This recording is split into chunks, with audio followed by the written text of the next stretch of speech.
un mensaje que Jesús tiene en privado con sus discípulos y sus apóstoles en el contexto de la última cena. Recordará varias semanas atrás nosotros empezamos a ver este discurso. Jesús mandó a algunos discípulos a preparar una cena en cierto lugar. Ellos observaron la Pascua, ellos compartieron el pan ahí y compartieron los alimentos. Había un discípulo en el medio que Jesús dijo: el que come el pan conmigo, al quien yo le dé, ese me va a entregar. Y de repente se va y quedan 11 y ellos se quedan tristes porque Jesús le dice: yo también me iré. Y hay una serie de declaraciones que él viene haciendo y de promesas, porque él dice, capítulo 14, versículo 18: no os dejaré huérfanos, volveré a vosotros, vendré a vosotros. Él dice: me voy a ir, ¿cierto? Yo no voy a estar hasta el final ahora con ustedes, debo regresar al Padre, debemos separar nuestros caminos por un tiempo, pero no los dejaré huérfanos.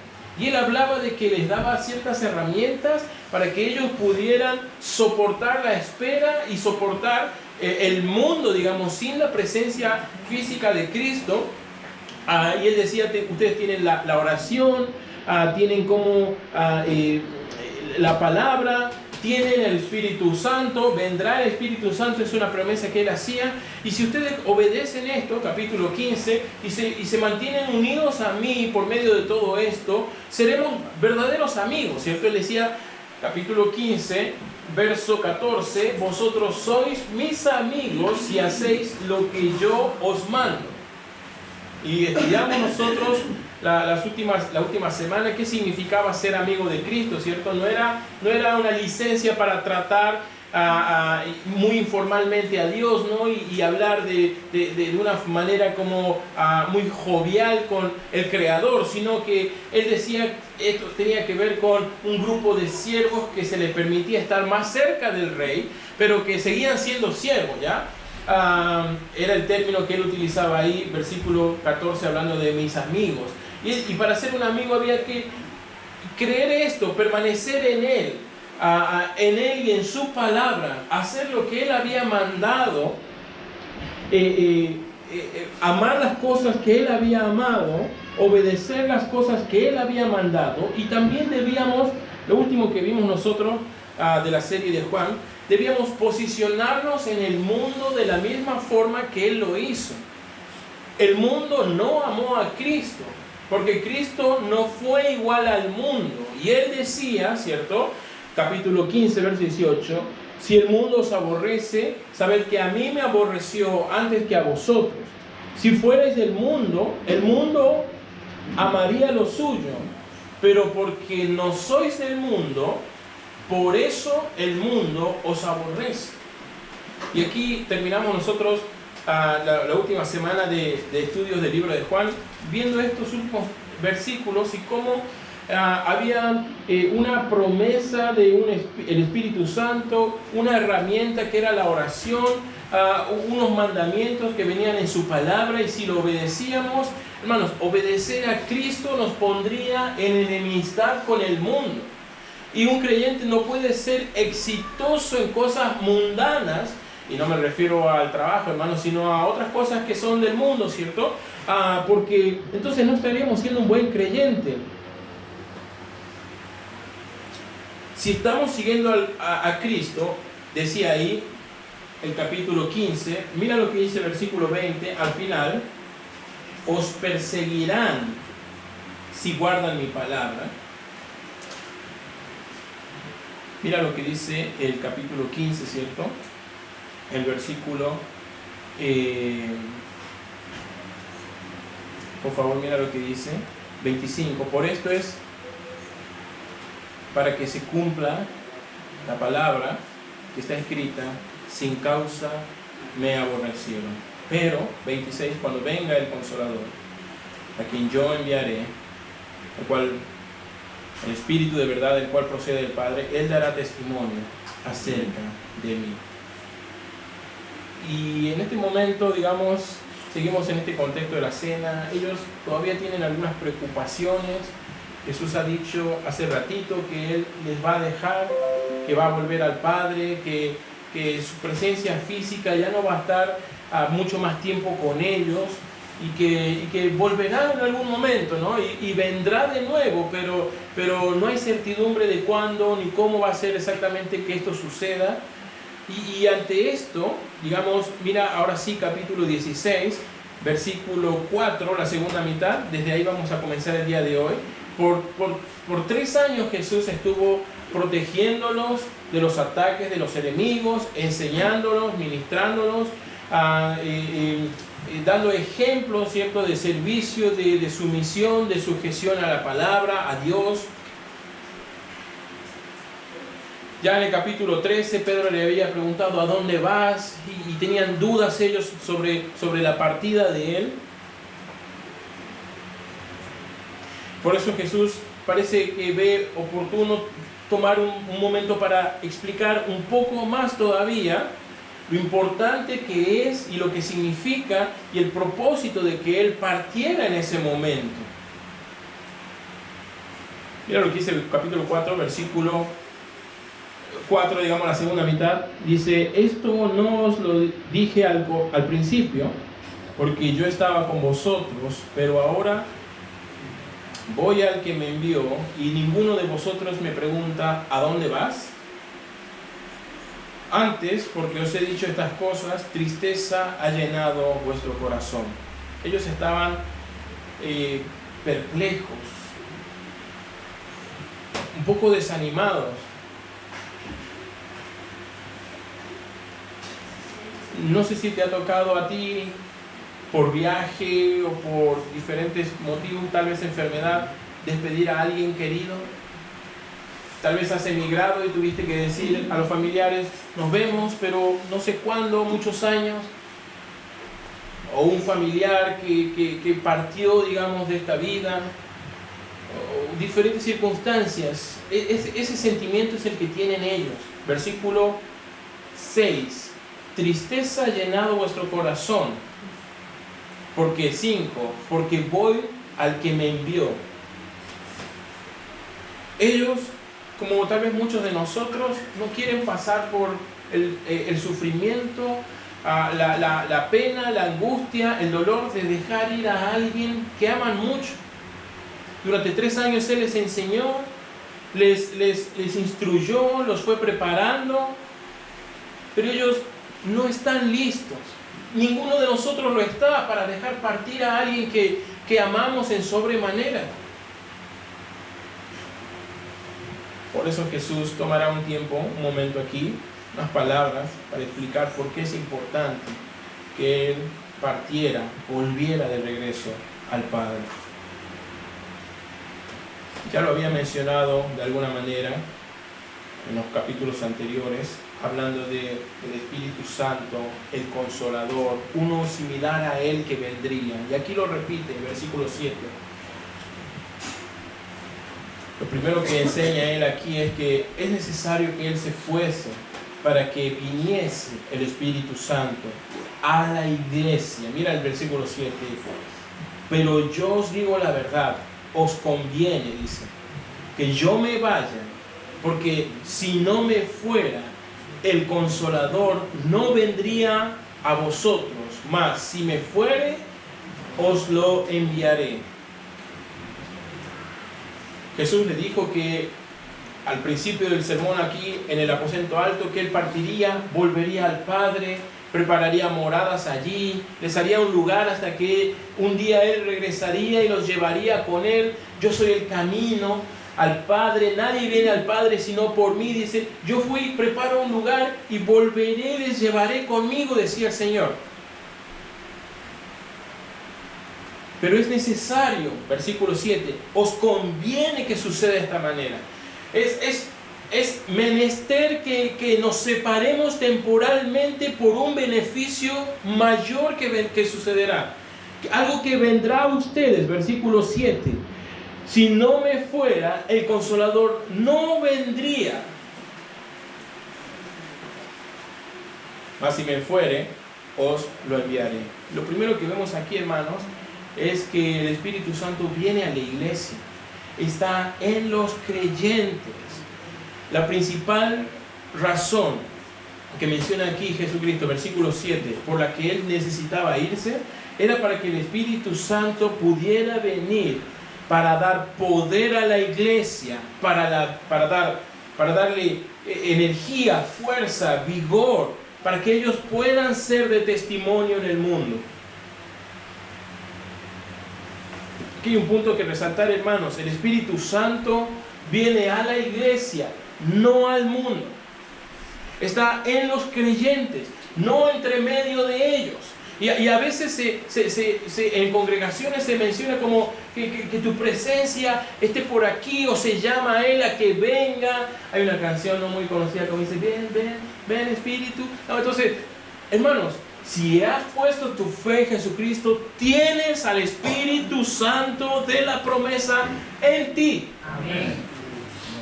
Él viene a los creyentes, no flota por allí, no anda como un fantasma. La verdad que estas congregaciones que hablan de espíritu, ven, va, el espíritu va, viene, tienes el espíritu, parece más espiritismo que cristianismo. Yo no sé cómo saben tanto de los espíritus, ¿no? Entonces habría que preguntarse de una vez cómo saben tanto de espíritus si la Biblia no habla tanto de ellos, ¿no? Entonces ellos saben mucho de espíritus y poco de lo que la Biblia dice del Espíritu Santo. No es un fantasma, no es una energía que anda por allí. Está en ti, está en mí, si hemos puesto nuestra fe en Jesucristo. El Espíritu Santo no ministra al vacío. Así como el Hijo del Hombre tuvo un cuerpo y necesitó un cuerpo, se hizo hombre para hacer su obra. El Espíritu Santo necesita un cuerpo para realizar su ministerio. Y ese cuerpo es la iglesia, son los creyentes. Él dice, versículo 7, lo más conveniente es que yo me vaya. Yo sé que será doloroso, yo sé que será un tiempo de tristeza, me extrañarán, yo les extrañaré. Muy bonito los años que hemos compartido juntos, pero lo que más conviene es pasar por esta despedida, pasar por este dolor, porque algo mayor viene después.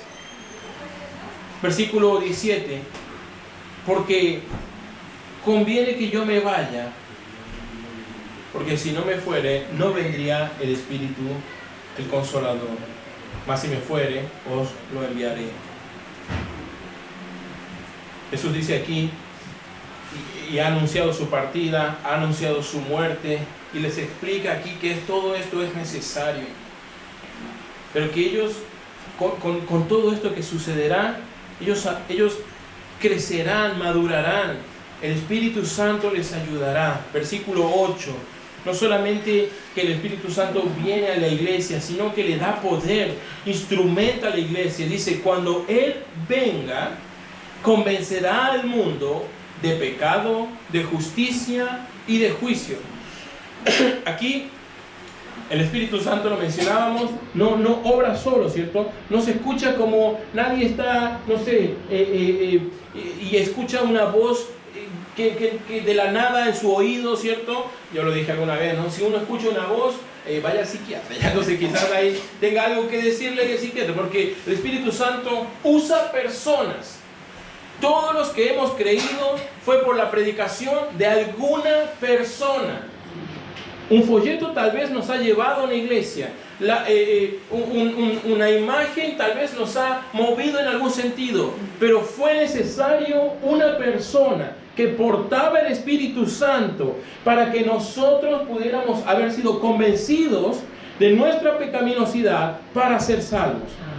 El Espíritu Santo vendrá. Dice Cristo, me voy porque así vendrá Él. Y no podemos estar los dos. Y yo estoy en esta forma humana. Y Jesús ha restringido de alguna manera su gloria y su poder, ¿cierto? Sus atributos.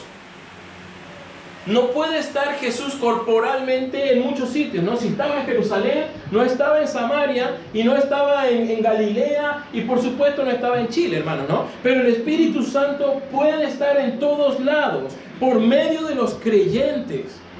Esto es conveniente, dice Jesús. Él vendrá a ustedes cuando yo me vaya. vendrá y les utilizará a ustedes. Nuestros cuerpos serán las herramientas y el templo mismo del Espíritu Santo, y nos usará para glorificar al Padre y a Cristo, y para que podamos testificar en un mundo perdido. El versículo 8 dice, convencerá al mundo. Esa palabra, convencerá, tiene un significado, una raíz que tiene que ver con una terminología legal. Puede significar algo como exponer, refutar, convencer, dar un veredicto. Tiene que ver como cuando un fiscal hace una especie de exposición en un juicio en contra del acusado. Justamente tiene sentido que tenga esta palabra una raíz o una terminología legal, porque él dice que los convencerá de pecado, justicia y juicio. Y él utiliza este término de derecho, digamos, para referirse a esto mismo. Y aquí el versículo 8 es clave. Convencerá. El Espíritu Santo vendrá a la iglesia, empoderará a los creyentes, utilizará estos cuerpos, estas personas como instrumentos, versículo 8, para juzgar al mundo. Y aunque los creyentes, y ya lo dijo el Señor en el capítulo 15, ¿cierto? Que nos perseguirían, nos echarían en prisión, algunos serían asesinados, o en definitiva, el mundo nos aborrecería. Lo dijo así. Si estamos siguiendo a Cristo, si somos amigos de Cristo, somos enemigos del mundo, y viceversa, ¿ya? Entonces, si eres amigo del mundo, no estás siendo un buen amigo de Cristo, ¿ya? Pero él dice, entonces aquí, da vuelta un poco el argumento, la tortilla, ya hermanos, entonces da vuelta el asunto, el panqueque le da como una... Y dice, el mundo les juzgará, les aborrecerá, les llevará a prisiones, los aborrecerán como a mí me han aborrecido. Pero no es así en realidad. Los creyentes están juzgando al mundo al predicar de Cristo. Versículo 8. Cuando él dice, cuando él venga, convencerá al mundo. Esto tiene la idea de que el Espíritu Santo utilizará a las personas para llevarles a otras personas y comunicarles que hay un veredicto que ya está escrito en contra de los pecadores. Y la paga del pecado es la muerte. El mundo puede pensar que está juzgándonos a los creyentes, pero los creyentes están juzgando al mundo al testificar de Jesucristo. Los creyentes son imaginemos este cuadro legal de juicio. El Espíritu Santo es el fiscal que acusa. El creyente es la voz únicamente que da testimonio de lo que está acusando el Espíritu Santo. Y están mostrando la culpabilidad a los incrédulos que son culpables del pecado. Pero este es un juicio que no busca una condenación, sino la salvación de aquellas personas. El versículo 9 dice, convencerá de pecado, por cuanto no han creído en mí. Y aquí no se refiere a tipos de pecados, sino en particular a uno que es la incredulidad. En otro pasaje, en el Evangelio de Mateo, el evangelista habla del pecado imperdonable. Habla de la blasfemia contra el Espíritu Santo y dice ahí la Biblia, todo pecado de los hombres puede ser perdonado. Y algunos eran ladrones, fornicarios, adúlteros, borrachos y hasta asesinos como Pablo. Y todo pecado puede ser perdonado, hermano. Amén. Pero hay uno que no puede ser perdonado, hermano. Es el pecado de no querer ser perdonado. Es el pecado de la incredulidad. Aquí dice el Espíritu Santo, 8, vendrá a ustedes y los moverá hacia las otras personas, hacia el mundo, para dar este veredicto y que todos sepan que el pecado de la incredulidad les está condenando. Versículo 9, de pecado por cuanto no creen en mí. En Juan, ya lo vimos hace varias semanas, capítulo 3, ¿cierto? Después ahí que Jesús hablaba con Nicodemo, él toma unas palabras para decir otras cosas, y él dice ahí, palabras más, palabras menos, él dice que el que cree no será condenado, pero el que no cree ya ha sido condenado porque no ha creído en el unigénito de Dios. Entonces aquí no nos referimos del pecado particular de una acción en específico, sino la raíz misma del pecado, que es la incredulidad. Porque una persona, hermanos, puede limpiar su vida, cambiar algunos hábitos y aún así estar condenados. Por eso aquí se refiere, versículo 9, el pecado de no creer en mí.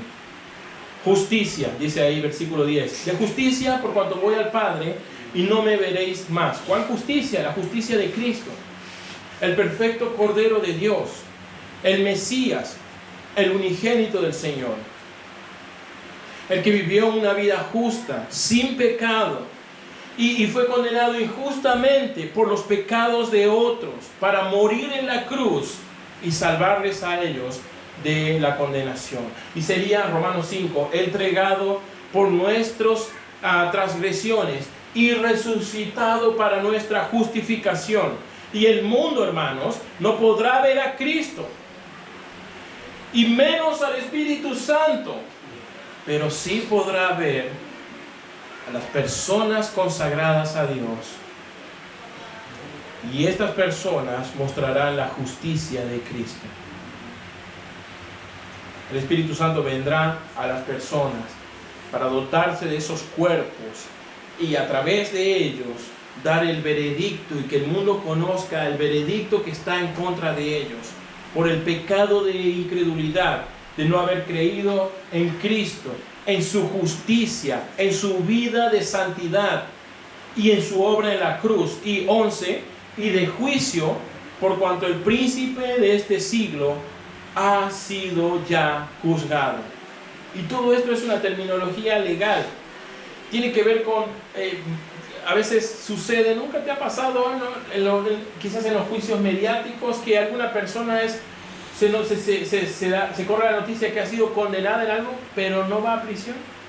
Porque no hay una condena firme o una rectificación. Se le habla a veces en primer grado, en segundo grado, segundo término, a veces hasta la Corte Suprema, y hay como instancias donde a veces una persona o alguien está condenado, pero todavía la sentencia no es efectiva en esa persona por diferentes situaciones. Algo así está diciendo aquí, versículo 11.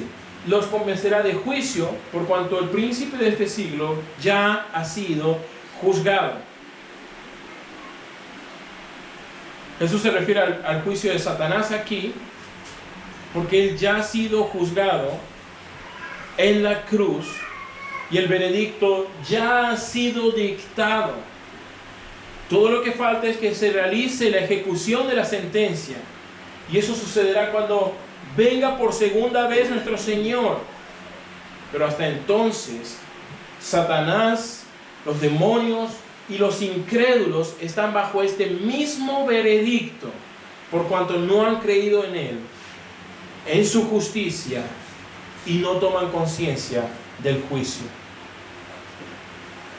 El Espíritu Santo vendrá entonces aquí a la iglesia, a los creyentes, les usará a ellos como instrumentos para dar este mensaje al mundo. Les enseñará a ellos. El versículo 12 dice: aún tengo muchas cosas que deciros, pero ahora no las podéis sobrellevar. Parece que ellos estaban medio emocionados, están despidiendo a alguien muy querido. Como cualquiera de nosotros nos toca una despedida dolorosa.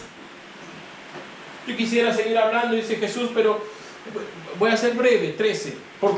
Pero cuando venga el Espíritu de verdad, fíjate esa frase, Él os guiará a toda la verdad, porque no hablará por su propia cuenta, sino que hablará todo lo que oyere y os hará saber las cosas que habrán de venir. Él me glorificará, porque tomará de lo mío y os lo hará saber. Y todo lo que tiene el Padre es mío, y por eso dije que tomará de lo mío y os lo hará saber. El ministerio del Espíritu Santo es habitar en los creyentes, empoderarles a ellos para actuar y comunicar este mensaje de juicio al mundo y enseñarles continuamente la palabra de Dios. Versículo 13. Cuando Él venga, Él os guiará a toda la verdad.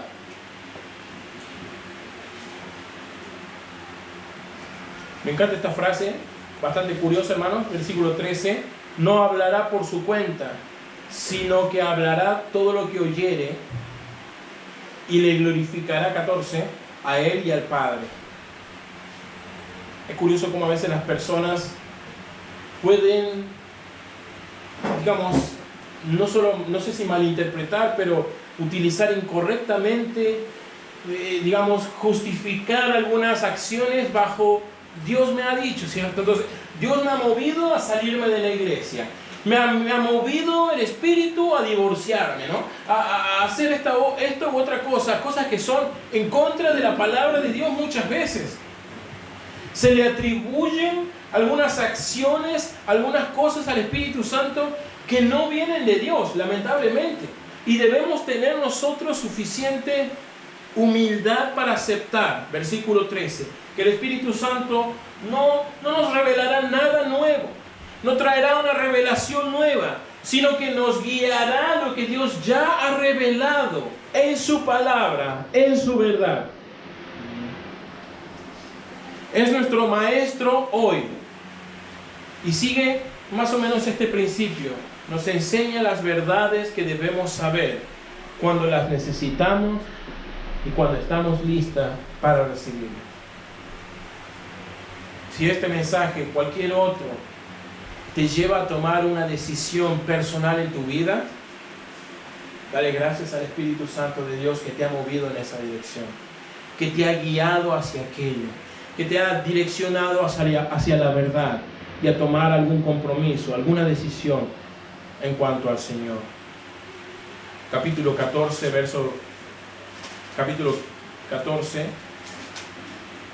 versículo 26, más el Consolador, el Espíritu Santo, a quien el Padre enviará en mi nombre, Él os enseñará todas las cosas y os recordará todo lo que yo os he dicho.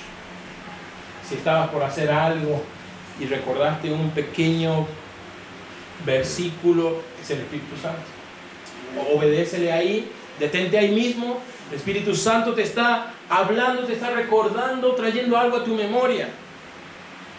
Si algo que quizás lo hayas leído muchas veces, pero de repente le encuentras ahora un sentido profundo, te lleva a tomar una decisión, una acción, es el Espíritu Santo, hermano, que está obrando dentro de ti.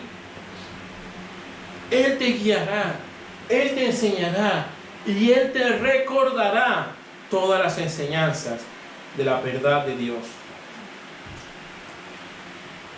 El Espíritu Santo no obrará aparte de Jesucristo, no obrará aparte de la palabra de Dios, nunca contradirá lo que Dios ha revelado en su palabra, nunca irá y guiará a personas a acciones pecaminosas en contra de la palabra de Dios. Por favor, versículo 13 al final. Hablará todo lo que oyere. Versículo 14. Tomará de lo mío y os lo hará saber. Y todo lo que el Padre tiene es mío. Por eso dije que tomará de lo mío y os lo hará saber. No irá en contra de Dios nunca. Nunca te llevará a alguna cosa que va en contra de la palabra de Dios o que sea pecaminosa. Es hermoso notar aquí, hermanos, como la Trinidad entera está al servicio, por gracia pura, al servicio del creyente. El Padre, el Hijo, el Espíritu Santo, ambos desde su posición, ayudándonos a nosotros, hermanos, a soportar el mundo hasta que estemos nosotros nuevamente en la presencia del Señor. Por eso me gustaría, hermanos, que a partir de esto mismo, de estas últimas frases del Señor Jesucristo, respecto del Espíritu Santo, respecto de su partida, respecto del dolor que ellos podrían haber sentido por la partida y dejar ir a alguien que amaban, y que probablemente nosotros en menor medida sintamos o hayamos sentido también de alguien que amábamos, o de alguna situación que se nos escapa de las manos. El Señor nos ha dado el poder, hermanos, por medio del Espíritu, para llevarnos a la verdad, para tomar decisiones, para obrar de una manera que convenza al mundo del pecado, de justicia y de juicio. Y debemos nosotros entender que acá detrás de todo esto hay un principio, una especie de axioma que los creyentes deben tener claro, hermanos. Versículo 16 en adelante, mira lo que dice: todavía un poco y no me veréis, y de nuevo un poco y me veréis, pero porque voy al Padre. Aquí está hablando de lo que va a ocurrir, ¿cierto? Un poco y no me veréis, su muerte, ¿cierto? Y sepultura. Y de nuevo un poco y me veréis, su resurrección y estar un poco, y después yo voy al Padre. Está en ese versículo resumiendo lo que va a pasar de aquí en adelante con ellos y con Él. 17. Entonces se dijeron algunos de los discípulos unos a otros: ¿qué es esto que nos dice? Todavía un poco y no me veréis, y de nuevo un poco y me veréis, y después voy al Padre. Y decían: ¿qué quiere decir con todavía un poco? No entendemos lo que habla. Y como Jesús conocía que querían preguntarle, les dijo: ¿preguntáis entre vosotros acerca de esto? Todavía un poco y me veréis, y de nuevo un poco y me veréis. Y Él dice: de cierto os digo, que vosotros lloraréis y lamentaréis, y el mundo se alegrará, pero aunque vosotros estéis tristes, vuestra tristeza se convertirá en gozo. Como una mujer, versículo 21, que cuando da a luz tiene dolor porque ha llegado su hora, pero después de que ha dado a luz al niño, ya no se acuerda de la angustia, porque el gozo de el niño nacido, de que haya traído nacido un hombre en el mundo, ¿cierto? Eso reemplaza la angustia. También vosotros ahora tenéis tristeza, pero os volveré a ver y se gozará vuestro corazón, y nadie os quitará vuestro gozo. ¿Qué está diciendo aquí con todo esto, Señor?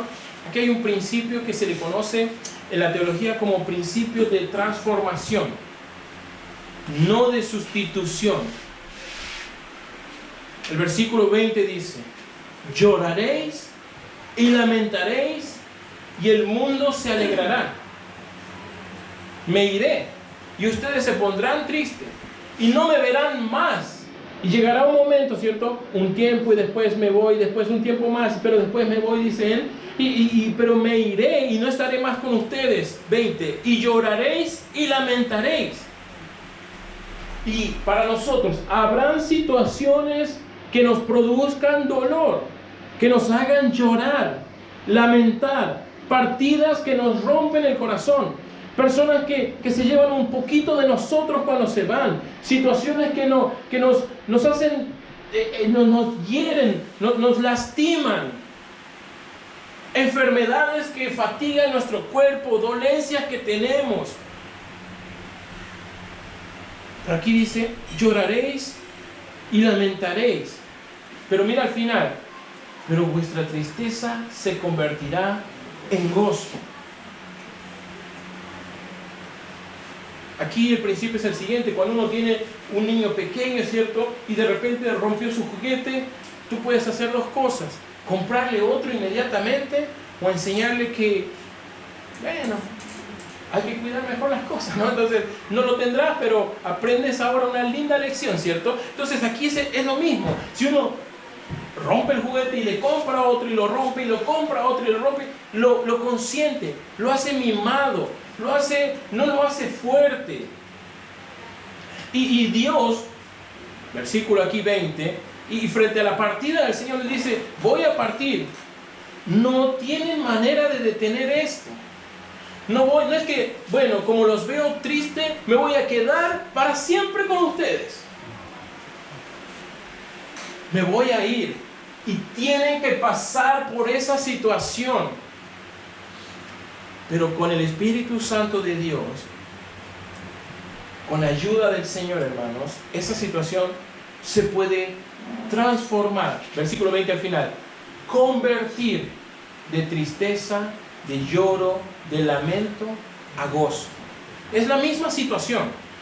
Jesús se sigue yendo, no se va a quedar, pero se la afronta de una manera diferente. Cuando se usa la sustitución para resolver un problema, el resultado es inmadurez. Pero cuando se usa la transformación, el resultado es fe y madurez. Y Dios toma situaciones que parecen imposibles, añade su Espíritu Santo, lo sazona con la gracia y transforma la prueba en triunfo, la tristeza en gozo.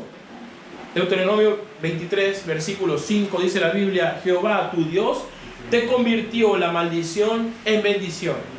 Y hoy en día es una palabra, no es exactamente igual, ¿ya? Pero es una palabra que se ha vuelto popular hoy en día: resiliencia, como la habilidad como de transformar las cosas a mejor. Y es un patrón que vemos a lo largo de la Biblia. José transformó la esclavitud en liderazgo, en autoridad, de jerarquía. Nunca dejó de ser esclavo, nunca dejó de ser siervo. Pero el Espíritu Santo, Dios le ayudó a que él transformara esa situación de esclavitud en algo mayor. David transformó la persecución de Saúl. Y Saúl le perseguía por todos lados. Y él iba a morir. Pero el resultado son los salmos y un obrar en el carácter de David, que cada vez su corazón se hizo más conforme al corazón de Dios. Daniel transformó la esclavitud, la deportación allá en Babilonia, y él utilizó todo eso y tenía todo en contra, y las personas y el mundo en contra allí en Babilonia, pero él se convirtió en un hombre de oración, de sujeción, y que pedía la dirección de Dios en todo. Jesús mismo transformó la cruz, algo indigno, en algo glorioso. Y transformaría ahora su ausencia en ganancia por medio del Espíritu Santo. Y eso es un principio para nosotros, hermanos. La prueba no justifica la inmadurez, el obrar desde la víscera sin pensar. Al contrario, la prueba nos debe llevar más al Señor. Con la ayuda del Espíritu Santo debemos ejercitar la habilidad de transformar las circunstancias en algo provechoso para nosotros. Y como Jesús oró: quisiera que pase esta copa, pero no va a pasar. Debo beber esta copa. Así nosotros debemos entender y aceptar que habrán copas difíciles de beber, pero son necesarias para madurar y crecer más en el Señor.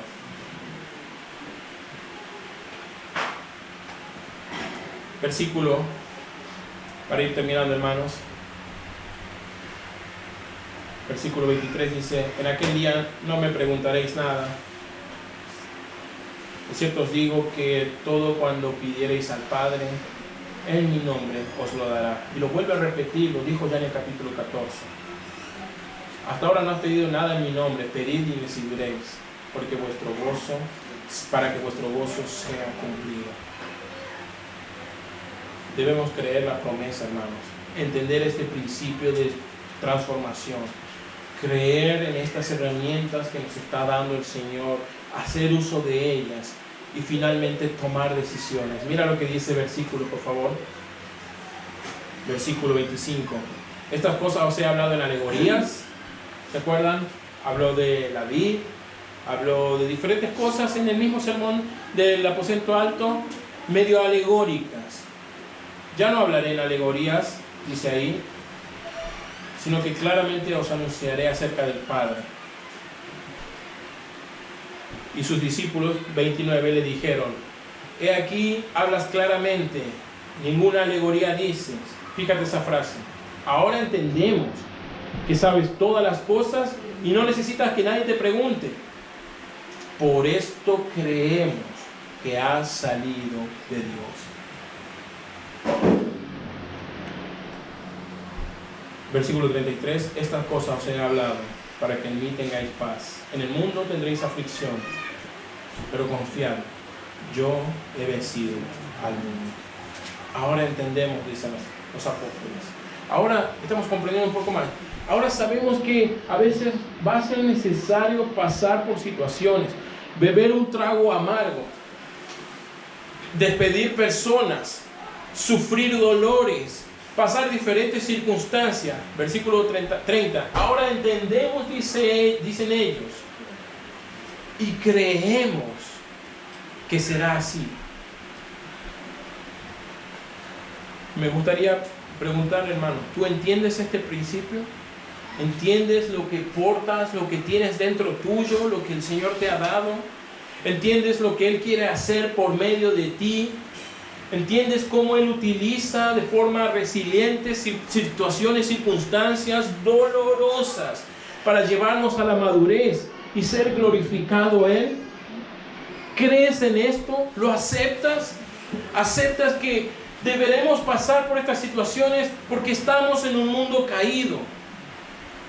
Pero Cristo ha vencido el mundo. Y si creemos en Él, hermanos, venceremos el mundo como Él lo ha hecho. Este mensaje lo dio el Señor 33 para que ellos tuvieran paz en un mundo de tribulación, en un cuerpo sujeto al dolor y a la caída. Aquí hay un contraste, hermanos, versículo 30. Estas cosas he hablado para que, fíjate, en mí tengáis paz. En el mundo tendréis aflicción. En Cristo hay paz, en el mundo hay tribulación. Esta es la posición que debemos tomar. Estamos en Cristo, por lo que de tanto debemos y podemos vencer al mundo y a todo su odio. En mí es la clave, permanecer en Él, sujetarse a Él, a su palabra, a su verdad, a sus mandamientos, a su espíritu. Porque como decía Él mismo en el capítulo 15, fuera de mí nada podréis hacer.